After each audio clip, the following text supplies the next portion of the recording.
to face us because you're failing kids across the province, tens of thousands of kids. Shame on you!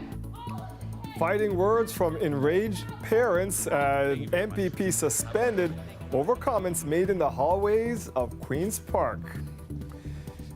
It was a combative day at the legislature. Randy Hillier has been suspended indefinitely, but the Progressive Conservative MPP says his words were misunderstood. Lisa Shing joins us live from Queen's Park right now. And Lisa, this all had to do with the changes to autism funding. It does, Dwight. Essentially, the PCs are proposing lowering the funding for treatment any one child can get, but in turn, it would cover many more children in the process. Now, that's really unpopular with a lot of parents whose children live with autism. Today, some of them were here protesting at Queen's Park. That is not unusual. Protests happen from time to time, but today, emotions really boiled over. This is the toughest file I've ever dealt with. Question period started innocuously enough, but soon emotions took over. Tear up this failed scheme and replace it with a new plan. I'm proud to defend this plan. Those emotions quickly boiled over once question period wrapped up. Go yada yada one more time. A few dozen parents whose children have autism were here protesting the government's recent changes to funding. But it was a comment apparently made by Ottawa area PC MPP Randy Hillier that put parents over the edge.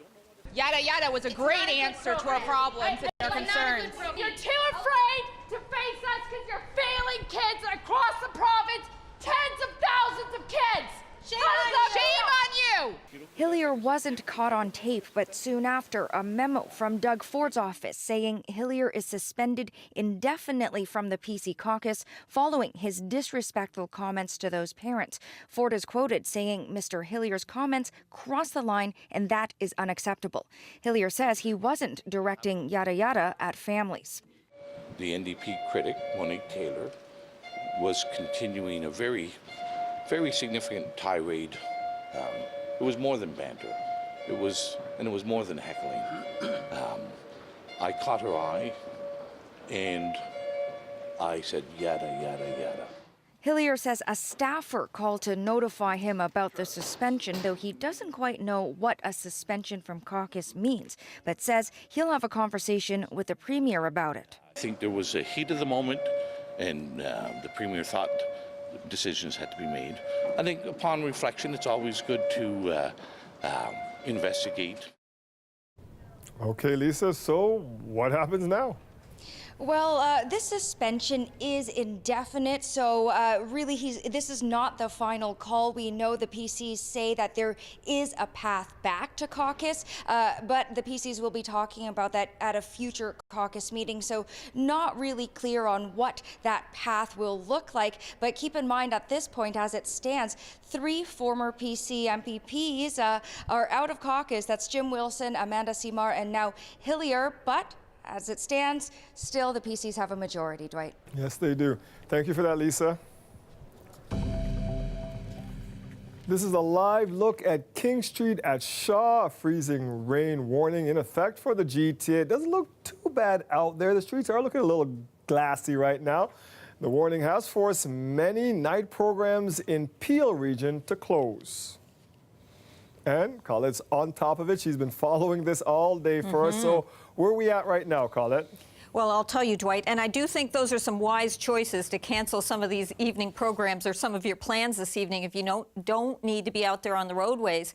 So what's happening now so far is that it's been coming in fairly light and somewhat patchy. This system is going to fill in, and I'm going to show you that on the radar. For now, you can have a look at the freezing rain warning. It includes the city and the GTA, but it's also been expanded further north and further to the east, all the way beyond Kingston because of the freezing rain and the period of freezing rain that we'll be seeing tonight. In some cases mixing with some ice pellets, and then eventually we'll see some changeover here. But have a look. See this little bit of light stuff that's kind of been coming through, some of it not even showing up on the radar, so very light snow and some flurries. The bulk of the moisture is still back to the southwest of us, but tracking eastward. So I want to share the timing with you on this. So I've got lots of pauses in here. Starting off from where we're at now, this is some of the moisture that's trying to work its way in. So as that fills in, we'll see more snowfall. Then it's going to be in that corridor from about 7 to 9, maybe 7 to 10, that we'll see through the GTA. First some ice pellets, then some freezing rain. In some cases, it'll be patchy, freezing drizzle, but in other cases, especially further north, freezing rain. We see that intensity, but notice towards the lakeshore as we get towards 10, 11 o'clock, as temperatures rise, it's going to change the precipitation over to showers and drizzle, but further to the north, further to the east, it doesn't make that change over because the temperatures stay on the cooler side. As we go into tomorrow morning's commute, we're looking at maybe a few flurries, but mostly this system has moved away to the north, to the west. You'll look at some scattered flurries. A few of those in the afternoon could make their way into the city, but mostly it'll be a quieter day weather-wise, which will be a nice breather. And then as we're setting up into Friday, looks like we're actually going to see some sunshine coming our way, which will be nice as well. Overnight tonight, the temperature actually rising, so coming up to 3 degrees. That's why we'll see that changeover, especially from the 401 south to the rain showers and then to drizzle. And then by tomorrow afternoon, looks like we should have at least some sunny breaks in there, if not more in some areas. 2 degrees for the high. Windy, though, from the west. Now, I have to tell you, it's really encouraging some of the temperatures we're seeing coming up, especially for the weekend. Dwight, you're always saying I'm not positive enough. Well, I've got some positive numbers for you. I'll show you a little later. Thank you, Colette. You're welcome. All right, let's take you back to King and Shaw right now. Greg Ross is standing by there live. What's it like right now where you are, Greg? Well, Dwight, right now we're just seeing a very, very light mist. It's got the roads pretty much covered. It's pretty wet and damp out there, but it's not quite freezing right now. So the roads are in pretty good shape.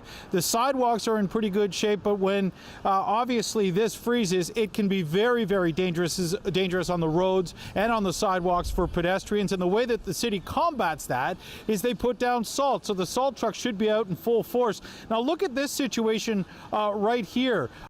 This is a lot of salt, maybe too much salt. That's what some people are wondering. We've used a lot of salt so far this winter because we've had a lot of bad weather. But a lot of people are worried that maybe this amount of salt, the amount that we're using in this city, might have a negative impact on our environment. Some areas of the city still had salt left over from the last storm. And freezing rain tonight is forcing the city to put down a fresh coat. How much of this salt is going out today? So on an event like today, we'll probably use between 10 and 12,000 tons of salt to fight this ice storm. Mark Mills is the superintendent of road operations for the city. He says they are able to control the amount of salt they spread on city streets. Each one of our trucks has electronic spreading control on there. So we tell the operator that it puts out 140 kilograms of salt per lane kilometer. But in other areas, like sidewalks and TTC stops, it can be a little more complicated. There is so much salt at this streetcar stop on King Street that you can't even see the sidewalk in some areas. There clearly wasn't a computer to regulate the amount of salt used here. Too much, far too much. They've overdone, it's overkill. I think it's a little bit excessive. We will always err on the side of public safety to ensure that we get that ice off the sidewalk. We don't want to be held in any type of liability. But not all sidewalks are the responsibility of the city. Property owners have to clear their surrounding walkways, and if they don't, they can be fined or worse, sued. Yeah, people slip and it's their fault. And because of that, this woman says she can understand why a property owner would rather be safe than sorry. I think they just, out of an abundance of caution, put a lot of salt. Eventually, all of that salt ends up in our waterways, and freshwater conservation specialist Anthony Morant says it's having a negative impact on local wildlife. So it'll start affecting fish, turtles, frogs, and then upper levels of the food chain, so we start getting birds and larger things like river otters. He says the best solution is simply using less salt. There are a ton of studies that actually show just using a small pill bottle or salt shaker would be enough to melt ice on about a sidewalk slab, so it's 1 meter by 1 meter. But again, I think it's that liability factor that really has people just being cautious, putting a little extra salt, making sure that all of that ice is cleared up. But the World Wildlife Foundation does say that the city can do a better job, and they're actually encouraging the city to do a better balance when it comes to public safety and freshwater health by providing training for their salt applicators, developing liability protection for certified contractors, as well as regulating road salt application better. So doing a better job of that, Dwight, and using less salt, they say, is very important to keep this environment safe. Yeah, certainly more salt than snow under your feet right now. Thanks for that, Greg.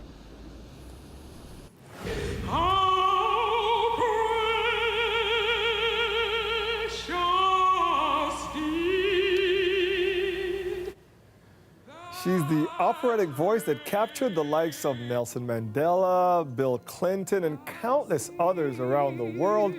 Coming up, my chat with Jessie Norman as she gets set to make history right here in Toronto tonight.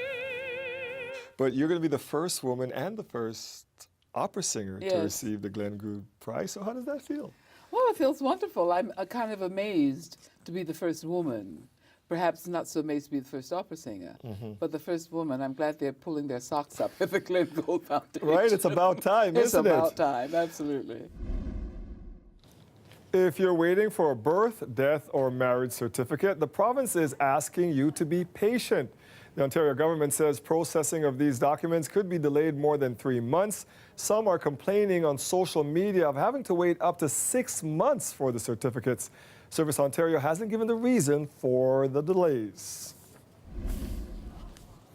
And police have released these photos of a man wanted in connection with a double shooting yesterday. The 2 victims remain in hospital. A 47-year-old woman has what police say are life-altering injuries. A 24-year-old man who was also shot is expected to survive. It happened Tuesday morning inside a building near Lawrence in Caledonia. Investigators are calling it a targeted shooting. The funeral for 11-year-old Ria Rajkumar was packed to capacity today as over 700 people came to pay their respects to the young girl allegedly killed by her father on Valentine's Day. It was beyond the word of emotion. Emotion does not describe the grief that was expressed by everyone, looking at everyone's eyes, the young people, the priest, everyone. It is beyond the word emotion does not do justice to what was expressed by all the humans in that gathering. I came all the way from Scarborough. And I just heard about it. It's very sad. But I just want her mom to know. The only thing she can do is to pray for her. The funeral was paid for through a fundraising campaign done for the family. There were several speakers, including Ria's aunt, her cousin, and some friends from school. Our Megan Fitzpatrick was at the service.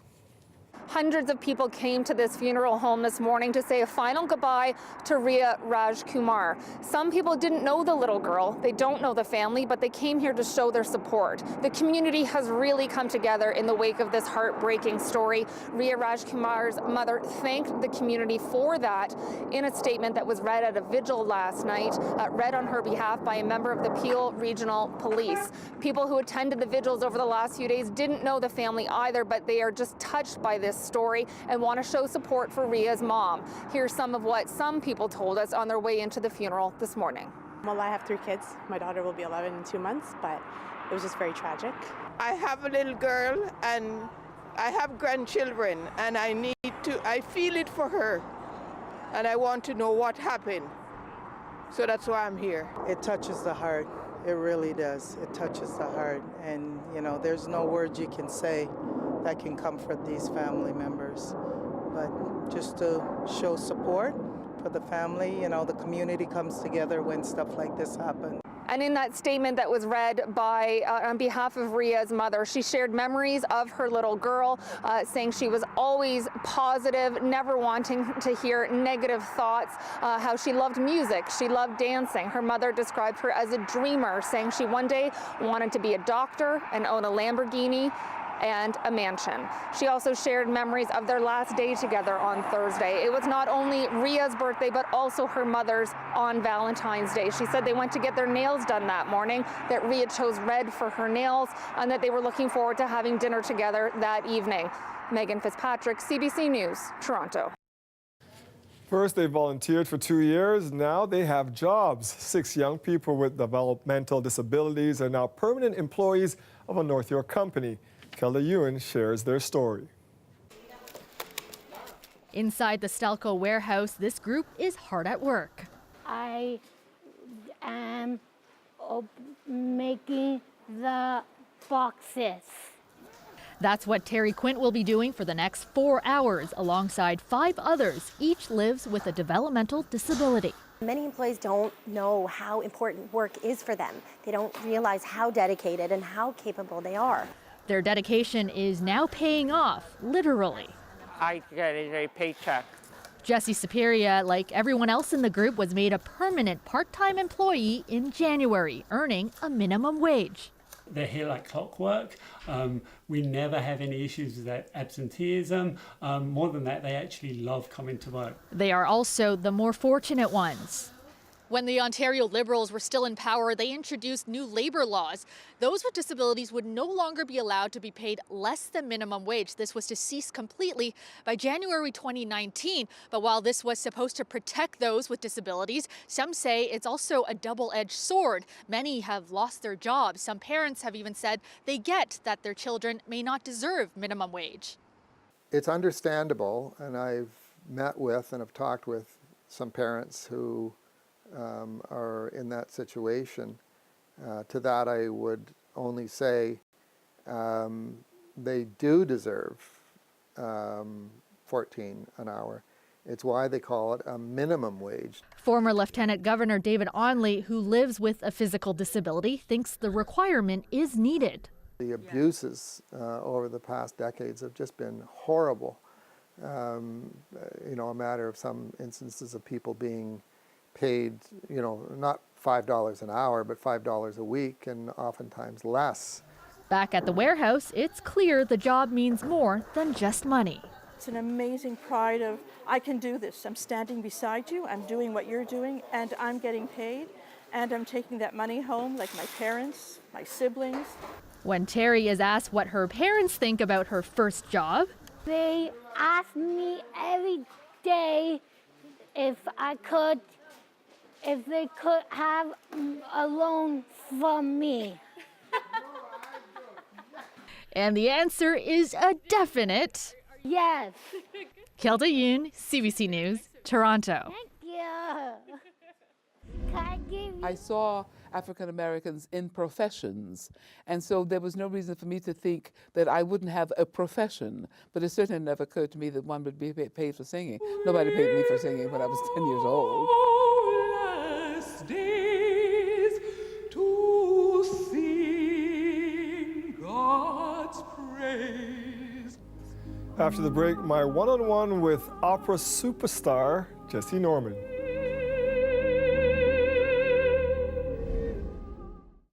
The weather update is brought to you by Train Extreme Conditions Testing.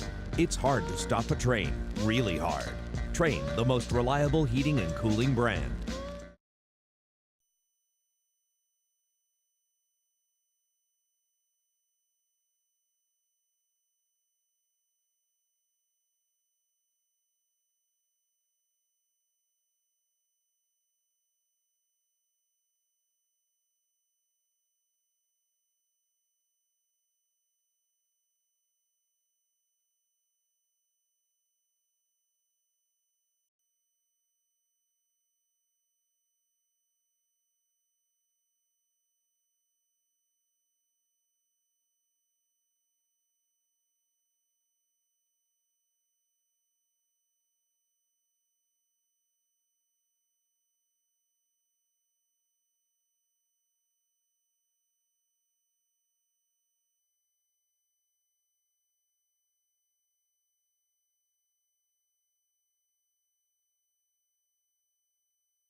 American opera singer Jessie Norman will be presented the Glenn Gould Prize tonight. It honors an individual who has made a unique lifetime contribution to the arts. She's had an incredible career performing for U.S. presidents, the Queen, and even Nelson Mandela. I spoke with her about her journey from the segregated South to international fame.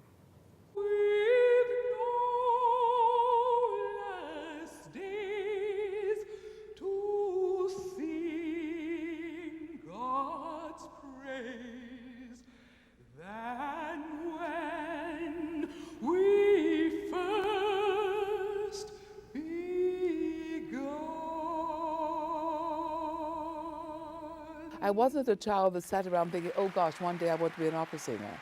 I thought about thinking one day I want to be a doctor. I mean, my dentist was African American, as was my doctor and my teachers and all the rest of it. So I saw African Americans in professions. And so there was no reason for me to think that I wouldn't have a profession. But it certainly never occurred to me that one would be paid for singing. Nobody paid me for singing when I was 10 years old. How did you find this music and this career? Well, I tell this silly story all the time about how I adored opera just by coming across it almost accidentally on the radio. Okay. I was given a radio for my 9th birthday, and I could listen to things that my brothers weren't listening to in private and in peace. I had the responsibility of taking care of house chores, and one of those was cleaning my room on a Saturday. And as I always say, the cleaning of my room took as long as the opera lasted on the radio. So it never occurred to me actually that I needed to know Italian in order to just be overjoyed at the thought of Leontine Price singing Aida. It never occurred to me to do anything except rejoice at the fact that I also knew that she was African American.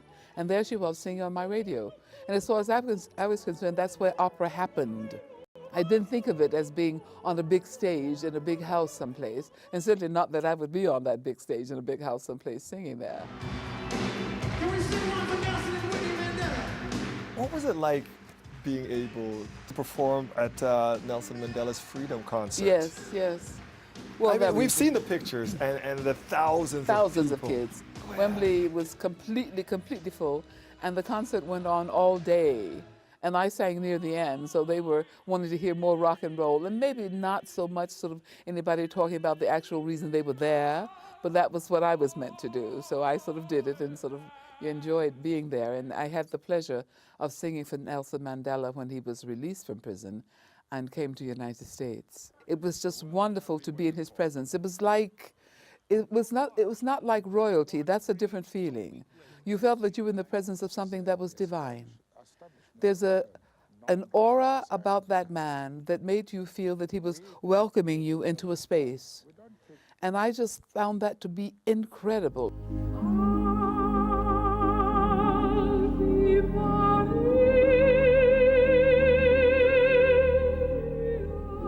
Talk about the importance of that, of young people and you supporting them in the arts and trying to bring more of them to it. Well, the one thing that I know about the arts is that it changes children. Educators have told us and have shown us that children, regardless of their socioeconomic standing of their families or their guardians and so on, they will benefit from exploration in the arts, whether that is through graphic art, dance, music, photography, pottery making, whatever. There's something about learning to do something over and over again until it's better that carries over into their other academic studies. We have to build complete people, not just people that are interested in science and technology and engineering and mathematics. They need to be interested in the arts as well. Art is such a part of what goes on in life that it's not even called art. It's simply called living. Yes, yes. Wouldn't it be wonderful if we here in this area of the world could find that in ourselves, could bring that to children so that they have this wonderful way of self-expression that is completely positive all of their lives. They needn't become professional performers. No. But what we need them to know is that they have a voice inside that can be spoken in a positive manner, and children become less aggressive, they understand that they have friends who also like the arts, and that it's okay if you can't play soccer very well, but it might be you can play the hell out of a Mozart piano concerto, so that's all right too. And I hope that there's some young girl out there that's going to see this and say, hey, I want to be like I hope Jessie so. I hope Norman. so too. Congratulations. Thank you very much. Lovely to meet you. Thank you. For Black History Month, we've put together a web page with more stories about the Black experience in Canada. You can check it out at cbc.ca/beingblack-in-Canada. I'm Natalie Nanowski. Do you know the difference between THC and CBD? Well, you're gonna have to learn if you want to work in a cannabis retailer come April 1st. CanCell, the new smart serve of the cannabis industry, launches on Monday. I'll have a breakdown of the course coming up after the break.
We're learning new details tonight about the police investigation into serial killer Bruce McArthur.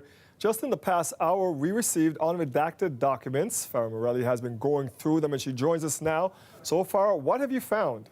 Well, Dwight, this is a more than 200-page set of documents that we've received, and we've had access to it previously, but it was heavily redacted. Huge portions were completely blacked out, and that's because the Crown and Bruce McArthur's lawyer had previously argued that releasing this information might infringe on his right to a fair trial. As we all know, that case never went to a trial. He pleaded guilty to 8 counts of first-degree murder. And today, for the first time, these new details are being unsealed and coming to light. So there are a number of really interesting details in here. So far, the most significant is that as far back as 2013, police knew that Bruce McArthur had links to 3 of the victims who were missing at the time: Majid Kayhan, Skanda Navaratnam, and Abdul Basir Faizi. McArthur was brought in for questioning in November of 2013 about the missing men in Project Houston. And in that interview, he admitted to police that he had only known Kayhan and Navaratnam. And what we've learned from these documents is that before police even interviewed him on that day, they knew he had a link to the 3rd victim, Faizi. When they searched Faizi's home, they found an email address scrawled on a notepad of Silver Fox 51, and McArthur would admit to police in that interview that was indeed his email address. What this means, Dwight, is that in November 2013, police knew that Bruce McArthur had connections to all 3 of these victims. He would, of course, as we know, not be arrested and charged until January 2018. There's much more in these documents. We've just received them and are poring over them right now. We'll be updating all of the information on our website at cbc.ca/Toronto. Thank you for this, Farah. Pot shops are expected to open their doors across the province in 6 weeks. Anyone hoping to work in one of the stores needs to be trained to sell weed responsibly. And as Natalie Nanowski shows us, that includes learning how to spot someone who's one toke over the line. THC or CBD. Do you know the difference? Well, if you want to sell cannabis, you're going to have to know how the 2 compounds affect the body differently. THC, which is really known as the main intoxicant in cannabis, and then CBD, which doesn't have any intoxicating effects, but is really appreciated by many people just for the health and wellness purposes. Those facts, along with so many others, are part of the new CanSell course. It's kind of like the Smart Serve test for servers that's been around for decades. Starting April 1st, all dispensary staff will have to be CanSell certified in Ontario. The 4-hour course was designed by Lift & Co., a company that helps break down the facts about pot. We are exiting the period of prohibition. There are a lot of consumers who will come into the cannabis world with a body of information. It may contain inaccuracies, and it's probably going to be inconsistent insofar as many of those consumers will have been buying from the black market. This test will ensure that their new dealers are knowledgeable. We underscore that while cannabis is something to be enjoyed, it also needs to be enjoyed responsibly. Here's an example of one of the questions you're going to see on the exam. True or false, cannabis affects everyone in the same way. We obviously know by now that that is false. This is a pretty easy question, but there are more challenging ones. And you have to get 80% on the test in order to pass, and you could only take it twice. You're also going to learn how to tell if someone is high. There's loud talking or signs like red eyes. But why do cannabis retailers need this if they're more like the clerks at the LCBO than bartenders? People who are intoxicated in buying alcohol, that usually happens within a bar or a restaurant setting. We don't have those settings yet with cannabis. We want to ensure that the retail employees know in that situation, how do you handle someone who is intoxicated, whether it's by cannabis, whether it's by alcohol. They need to know that their responsibility is to actually deny that sale. The course launches Monday and costs $50. Natalie Nanowski, CBC News, Toronto. Here's another look at King and Shaw. Yes, a freezing rain warning remains in effect, but right now, glossy streets, just a cool mist hitting the roads and sidewalks out there. It was slightly different last year. Exactly 1 year ago today, warm weather and rain caused major flooding around the city. It was a wild day with the temperature starting around 5 degrees in the morning, but by the evening, it soared to 16.5 degrees. You remember that, Colette? I remember that. Yes, Yeah. I do. Do you? I do. And is that why you have like Montego Bay behind you? What's happening there? I made this graphic just for you, Dwight. That's right. I thought we'd look back at the last 5 years. I'm using Pearson as our example of spikes in temperature in February, since we're just talking about that. Does anyone just remember, even at the beginning of this month, back on the 4th, we did hit almost 13 degrees. I know it's sort of hard to remember that, but it happened. And then this is the one Dwight was just mentioning last year, 16.5. But last Last year, there was another day where we hit 16 degrees, and then there were another couple of days where we were at 13 and 14. And so there were at least 4 days in the teens last February. So it just shows you that it is possible. Back in 2017, it even went up to 17.7, rounded up 18 degrees in February. Do you remember that one? And in 2016, 16 degrees, but also in that month, the temperature dropped to minus 16. And I guess I said 5 years, so something's missing here, right? Yeah, 2015, just cold. All of February, there wasn't a single day where the temperature went even to freezing. Negatives every single day back in 2015. That was a cold February. All right, our temperatures out there right now, not terribly cold. And in fact, it's as they start to come towards the freezing mark and then a little bit above, why we're seeing the mixed precipitation coming in and why we have the freezing rain warning in place. So it's been very light and spotty as it's been filling in so far. And we are getting a little bit of freezing drizzle now up towards the 407 to the north of the 401. So it's starting, it's just very light in nature. Some of that moisture is going to fill in, and as it does, we get into more of a freezing rain event. 7 to say 9, 10 o'clock, we'll be seeing that towards the lake shore. The temperature rises, it changes over to rain showers, so from about the 401 south, but elsewhere to the north and to the east, it stays as a mix, some ice pellets and some freezing rain, then some very light flurry activity on the backside, and then this thing is gone, so that tomorrow is still some breezy conditions early on and some cloud cover, but we won't really be dealing with it. Overnight tonight, those temperatures coming up 2-3 degrees. We'll be seeing some of the readings. They'll actually be a little cooler tomorrow afternoon with that chance for some scattered flurries. And as we head towards the weekend, the real spike in temperature coming on Sunday. Early in the day, though, and then the temperature will be falling. It's going to come with some rain showers and then a bit of a mix, too. But we've got temperatures running above seasonal through the period until we get towards Monday, Dwight. Thank you, Colette. You're welcome. One day after 7 Syrian refugee children died in a house fire, we're now learning more about the family. The Barrow family came to Canada in September of 2017, and as Brett Ruskin tells us, the tragedy has left their Halifax community heartbroken.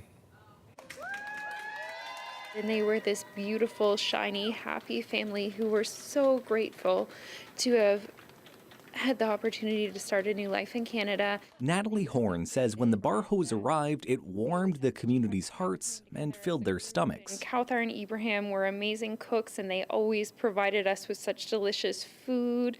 I'm sure we all gained 10 pounds through knowing them. The family first lived here in Elmsdale, about a half-hour drive from Halifax. It was within walking distance of this corner store, where Danielle Chasson works. So they would come into the store a lot, as well as Hamid would help out around the store, so especially on my shift. Ahmed was the oldest of the 7 children. The family moved closer to the city in 2018. It was their last move after fleeing the conflict in Syria to come to Canada. And I think that's why I'm mostly distraught, is what they came from, to have, to fight for. And I just don't understand why all 7 lives and what they're left with. Today, investigators are still combing through what's left of their home. The family had planned to move out at the end of this month and head back to the community that first welcomed them to Canada. I know everyone's mourning. It's 7 beautiful, authentic souls, really. As a mother spending time with that family, it's taught me a great deal about myself and my own parenting ways, because they were extremely close-knit, well-respected children that helped each other. It's a little different in our culture where we aren't so much like that, so it was very beautiful to see and be around, and which made me want to do better that way. At the church just down the road from their former home today, the sign had a simple message to share the community's trauma. Brett Ruskin, CBC News, Halifax. We now know the date of the next federal budget. Finance Minister Bill Morneau made the announcement during question period today. On March 19th, we'll be introducing Budget 2019. The next steps in our plan to ensure middle-class optimism and an economy that works for all Canadians. This will be the Liberals' last budget before the federal election on October 21st. Prime Minister Justin Trudeau is publicly apologizing to Jody Wilson-Raybould, but it has nothing to do with the ongoing SNC-Lavalin affair. He says he should have come to her defense sooner in the aftermath of her resignation from cabinet. I apologize to Jody Wilson-Raybould because I wasn't quick enough to condemn in unequivocal terms the comments and commentary and cartoons made about her last week. They were absolutely unacceptable, and I should have done it. Meanwhile, an NDP motion to hold a public inquiry into alleged political interference from the Prime Minister's office was defeated in the House of Commons. And Jody Wilson-Raybould is at the center, as we know, of the SNC-Lavalin controversy. She says she wants to tell her side of the story. Today, the former Attorney General abstained from voting on the matters relating to her, but she stood on a point of order to explain why. I am seeking counsel on this matter of what I can and cannot say. I understand fully that Canadians want to know the truth and want transparency. Privilege and confidentiality are not mine to waive, and I hope that I have the opportunity to speak my truth. And Canadians want to hear from her. Indigenous women and girls are uniquely vulnerable to human trafficking, and a two-day conference is educating frontline police officers about those challenges. Lorena Redekop has more on what they are learning. They're not a teen prostitute where there's a John. It's a stark reminder of why they're here. The red dress representing missing and murdered Indigenous women and girls. Officers heard traffickers are skilled at seeking out their victims. And traffickers know where to prey upon our young people, whether it be at the local mall, anywhere where there's free Wi-Fi. Traffickers have a honed skill on knowing how to recruit young people. Experts say Indigenous women and girls are at a greater risk because of factors including poverty and living away from their families. Traffickers will force victims to do what they want. He either bought her clothes or smokes or drugs or took her to parties and did this and that, and now she has to pay him. And that's when the trafficking starts, and he has control over her. She says the average age of girls being recruited is 13 and suggests the language we use needs to change as a reminder that these are victims. It stood out for one officer who's Indigenous himself. There can't be a teen prostitute. It's child abuse. It's forced sex trade work. One of the speakers has a direct connection. Her sister was murdered 25 years ago. She was pregnant and had struggled with addiction. Get to the level where families feel like you're approachable. She wants officers to be more empathetic. Some police officers that they haven't cracked a smile, there's no emotion, there's no anything. When you walk into a family's home like that, it's like, you know what, it's a complete turn off. And nobody's going to talk or be open. Families are going to see you as the enemy. The chief was also here today and is aware of the importance of his officers learning more. So that we have an understanding of this crime that is hidden in plain sight. We then have the tools to educate others, and then collectively we have an opportunity of saving those victims. The conference continues tomorrow. Lorena Redekop, CBC News, Toronto. But we know it's not on anybody's list of priorities today, in part because there's no political constituency for it, because there's nobody who actually lives here. He's the man with a plan to finally develop the Portlands, but it's not without controversy. After the break, my talk with the CEO of Google's Sidewalk Labs about their ideas for Quayside.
It is a bold vision for what is now an undeveloped piece of Toronto known as Quayside. Google's Sidewalk Labs wants to build 2,500 housing units. 40% would be below market and 50% would be rentals. The plan also includes a timber factory elsewhere in Ontario to build all the wood to construct the neighborhood and a light rail transit line along the waterfront. But this past week, a much larger possible plan was leaked. This is what Sidewalk Labs was originally looking at developing, 12 acres of land on the waterfront known as Quayside. But this is a look at what they are putting forward as what can happen should Quayside succeed. 350 acres of development. I had the chance to speak with Sidewalk Labs CEO Dan Doctoroff about this expanded vision and the pushback they're getting because they want to be paid back. What we want to do is on this site, the one we're standing on right here, which is about 12 acres, plus maybe a little bit more, we want to use it as the place where we can demonstrate to the world what's possible, and then those ideas can scale, but they would do that with developers other than us. But we do think we can potentially play the role of taking this land over here, which for 100 years has basically disappointed planners and city builders, and help to turn it into something that really would be a remarkable statement about what Toronto can do in terms of leading the way, in terms of innovation in cities in the future. Okay, so this is the 12 that we were talking about. Right. We want to expand it now to 350. Well, we don't want to expand it to 350. But in partnership with somebody, do you want to oversee it? Like, what role would you play? We'd like to play the role of helping to be the catalyst, basically to help define what the innovation agenda should be, which we prove out on this first site. Maybe to help finance infrastructure that otherwise can't be financed or isn't going to be in the short run. Let me give you an example of that. People have been talking about extending the LRT across Queens Quay East and then eventually into this site for years. But we know it's not on anybody's list of priorities today, in part because there's no political constituency for it, because there's nobody who actually lives here. We think we can actually come up with a way, working with government, we wouldn't own it, we just help to make that happen, that could actually be the thing that unlocks this puzzle that's existed for over 100 years. These things aren't going to be done for free. The proposal to pay back is getting some criticism now. Take us through what that proposal is, how you would recoup the cost and some of the money. First of all, it wasn't even a proposal, it's just a concept. So yes. From a leaked document, but you hadn't put it out yet. We hadn't put it out yet. Yeah. It was actually a few months old. Yeah. But the idea that at least we've been exploring, which has been used in other jurisdictions, is the idea of self-financing infrastructure. Essentially what you do is you go to the financing markets and you say, we'll finance it and you can get paid back out of the incremental revenues that get generated largely as a result of the fact that the infrastructure was put in place in the first place. So on this land today, because there's not much here, there's virtually no revenue being generated. We're not getting property taxes though. Basically nothing So today. when it is revenue, when that revenue is generated, some of that revenue, which wouldn't exist otherwise, is captured to help just pay back the financing that made it possible in the first place. Are there other funding models that would be acceptable to you if that one didn't work out? Well, we're open to discussion in anything people think can work. But at the end of the day, this isn't just about us. This is a question that the city and the province, the national government are going to face no matter what. If you actually want this land, which today is so unproductive, to actually play a role in finding more affordable housing, in essentially creating the space to accommodate all of the people who are flooding into the GTA, you're going to have to find a way of unlocking this land. And it's going to require creative approaches. We're not saying we have all the right answers. We're open to listening to anything and working with anybody who has great ideas. We just want to play a role in making it happen and creating what we think could be the first true 21st century kind of district in the world, one that helps to really show the way to a better urban future. It's a bold plan. We'll see what happens. You know, one of the things that's always important to remember is nothing great, nothing big ever happened without controversy and conflict. And to be honest, we relish that. Because we think the feedback that we get through that process actually makes us smarter and better, and it helps us understand sort of what the real concerns really are. You know, if this were easy, somebody would have done it already, and for 100 years they've been trying. Appreciate your time. My pleasure.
They are monetizing selfies. It's called the Instagram Playground, but as Diane Buckner shows us, one Canadian entrepreneur is making a big investment, hoping this trend clicks and stays. A Saturday afternoon in Toronto. This is the Museum of Illusions, a new attraction where people pay $25 for an experience to learn how the eye can play tricks on you and to capture lots of pictures to share on social media. It's cool, I like it. It's amazing. It's freaky, actually. Look at this.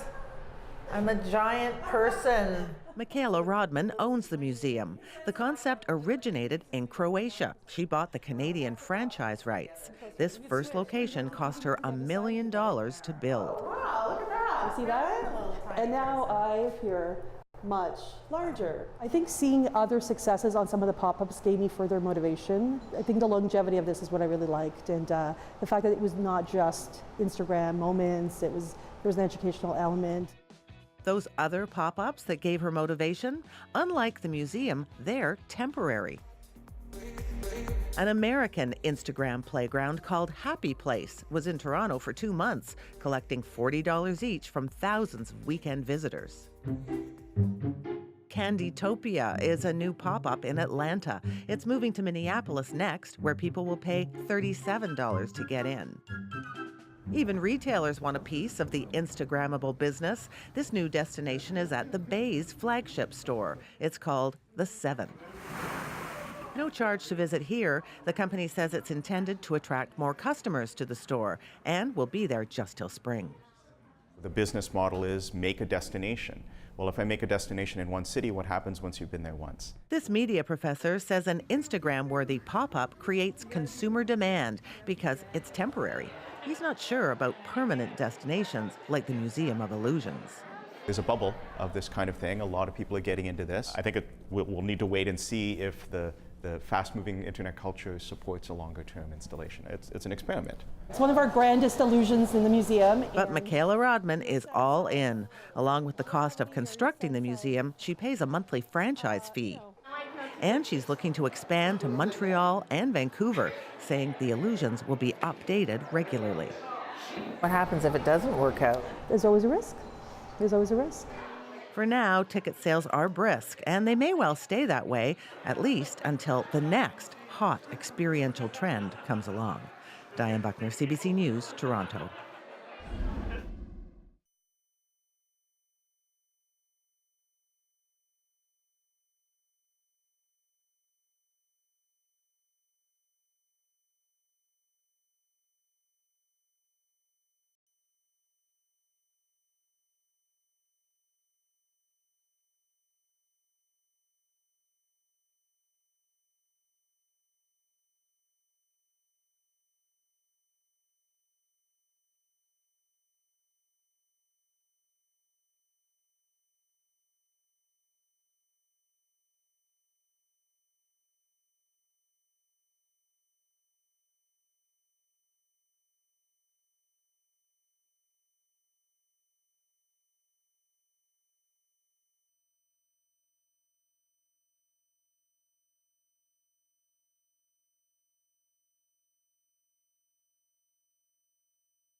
We've got 30 seconds left, and it's all yours. Oh, well, thank you. I love it. Oh, he does that to me.